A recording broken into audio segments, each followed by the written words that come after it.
here for the 40th anniversary in 2036. Well, I'm lifting weights, I'm eating, I'm drinking my Japanese tea.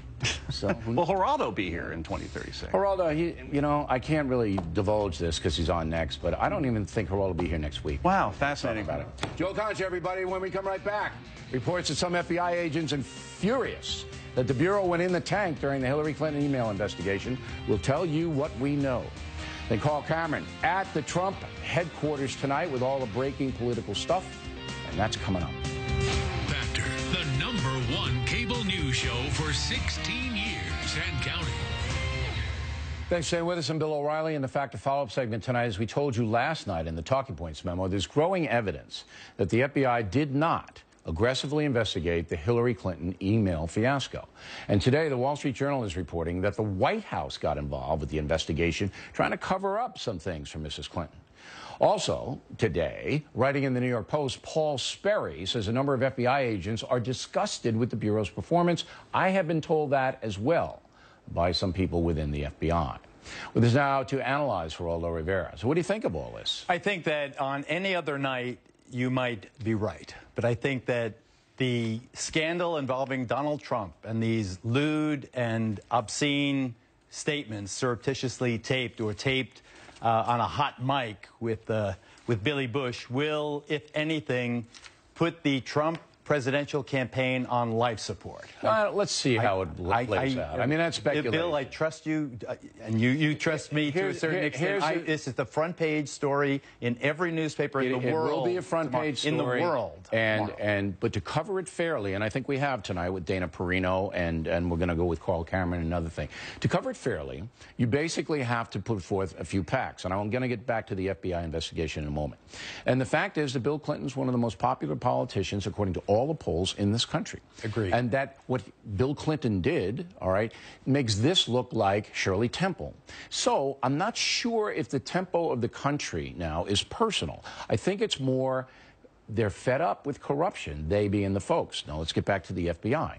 But I can't let you go. Wait. You can get back to that, but we got to talk about this because this is I will get there, but you have to come to grips with the fact that Reince Priebus said an hour ago, no woman should ever be described in these terms or talked about in this manner.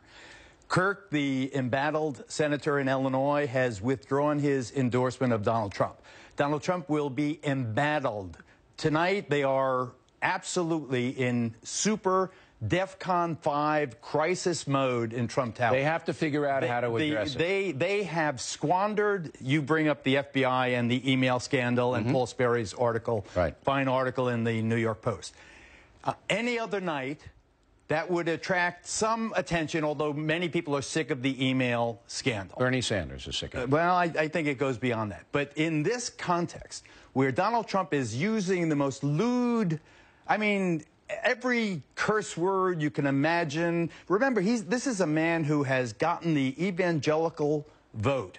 He has done a magnificent job in solidifying the Republican base.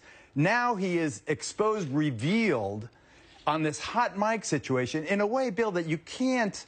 It's not just that he was like kidding around, elbowing the other guy. All right. He was saying stuff that, my God, was shockingly obscene about where he's going to put his hand and what he does with kissing. And this is not little. This is huge. And I think that right now, right this second, at 8:44 Eastern Time, whether you're a Republican or a Democrat or conservative, there is no doubt, but there is a severe existential crisis in the Trump campaign. They have to basically say, see, now you are more hopped up about this one than Dana Perino was. The Trump campaign has to basically come out, and I thought Priebus' statement was very good, by the way. I thought Priebus' statement was, listen, we're a Republican Party, and we don't want anything to do with this kind of behavior, and I think that's what he had to do. I think Priebus was very quick and very responsible in what he said. Now it's up to the Trump campaign, all right, to come out with a mea culpa, which is what I think they have to do. And I think they will. But I think they should do it tonight. I don't think they should wait until tomorrow. Well, I think they have to basically regroup and where they want to do it and how they want to do it. He's supposed to be with Paul Ryan campaigning in Wisconsin tomorrow, Saturday, a big event planned. Right. What are the odds that Paul Ryan will stand next to Donald Trump tomorrow in Wisconsin? Not good. Not good. No. So I'm telling you, and you've got a debate on Sunday night. Right, which he's going to have to address it in. I mean, Sure. so here you put yourself in Donald Trump's shoes right now. What's going through this man's mind? And you and I have known him for decades. Well, he has to apologize. I've hung up, but but the apology must be, I'm so sorry. That's not the way I feel. It was 11 years ago. Forgive me. I apologize to my wife. He was married. He was married to Melania already. He has to. I just want to take it back to Hillary Clinton, the emails and the speeches that were revealed by WikiLeaks and the FBI and the. You got a minute, bud. Okay. This is serious stuff. Was there collusion between the State Department and the White House? The White House. Now, there's no allegation there was collusion between the State Department, the White House, and the FBI, however. And you're saying that the FBI is disgruntled over the fact that Hillary was not indicted. There was never... Not indicted. No, it wasn't indicted. There was never a grand jury. It was all the immunities that were given. It was the access of Cheryl Mills, her lawyer, who was under investigation herself. The FBI agent said, we never do this kind of stuff. The leak of this Trump tape has given a free get-out-of-jail pass to everybody involved in the email scandal. All right. The Democrats will say the emails are all the Russians leaking crap. It's all about Donald Trump, the monster, in this climate of sexual harassment. I'm telling you. Dirtiest campaign ever, right? Dirtiest campaign ever. And somebody leaked those NBC tapes, and they waited 2 days before. 2 days before the debate. All right. Well, we're going to cover it fairly. And Carl Cameron. And you do. You're very fair. Happy anniversary. Thank you. Thank you. And you became #1 the month after I started, November and there's no 2001. Accident. You did it for us. That's right. All right. Carl Cameron, covering the Trump campaign, will be with us. And we'll be right back with that.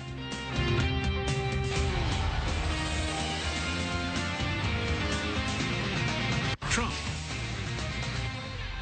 Back in the book segment tonight, let's bring in Fox's chief political correspondent, Carl Cameron, who's in Manhattan, been following the breaking political situation. So the Trump campaign has got to be coalescing now and trying to figure out how to address the situation. What do you know? Sure. Well, to say that they're despondent is an exaggeration, but to say that they're worried about it is obvious. This comes at a horribly inopportune time. The Pence debate against Tim Kaine was a sore spot for Mr. Trump. He thought that Pence could have been more aggressive in defending him. The campaign has suggested that this upcoming debate on Sunday night is tremendously important. Some of the pundits have suggested that if Trump doesn't win it and really overperform, his campaign could really be in trouble. So this creates a dialogue on Sunday night in the debate, in the town hall style debate, where they could be asked questions from the audience. Potentially a woman could ask Trump about this. It's just not good. And to the extent that some of them would like to say, look, this is a long time ago, as Trump said, it's locker room talk. They also point out that this is perhaps the first time in the entirety of his presidential candidacy that he actually used the words, I apologize, and then went on to say if anybody was offended. So even Trump knows that this is very, very tough. His campaign manager, Kellyanne Conway, is quite famous for helping Republicans deal with women's politics. And right now, there's an awful lot of Republicans who feel like what Trump said 11 years ago makes him sort of sound like Aiken and Murdoch, two candidates who, in the midterms of a few years back, really brought the Republican Party down by some of their offensive, if not at least inaccurate comments. Now, Geraldo brought up the Ryan Trump Wisconsin situation. Do you expect Speaker Ryan to bail on that now? Well, there hasn't been any indication of that. Trump's planning to go to Wisconsin tomorrow. Again, he has made quite a to-do about trying to prepare for this debate. He hasn't done the mock stuff that Hillary Clinton did, but he went up to New Hampshire and held a town hall-style meeting that his aides hoped would be some sort of a training operation to get him sort of into the mood of how a town hall meets. They know that this is a problem. Yeah. And clearly Donald Trump does, too, because of his apology. Trump is not doing particularly well with women, while he is doing better with white married women. This is the kind of thing that's going to tick somebody off. When you hear a candidate for office talk about how he would grope women, I mean, every woman's somebody's daughter, so that's not a particularly it'll be interesting to see before a debate. if Ryan does get with Trump tomorrow and how the Trump campaign deals with it over the weekend. Carl, we really appreciate it. Right. Thank you. Factor tip of the day, the premiere of Killing Reagan. I was there, and we will show you what happened in D.C. last night.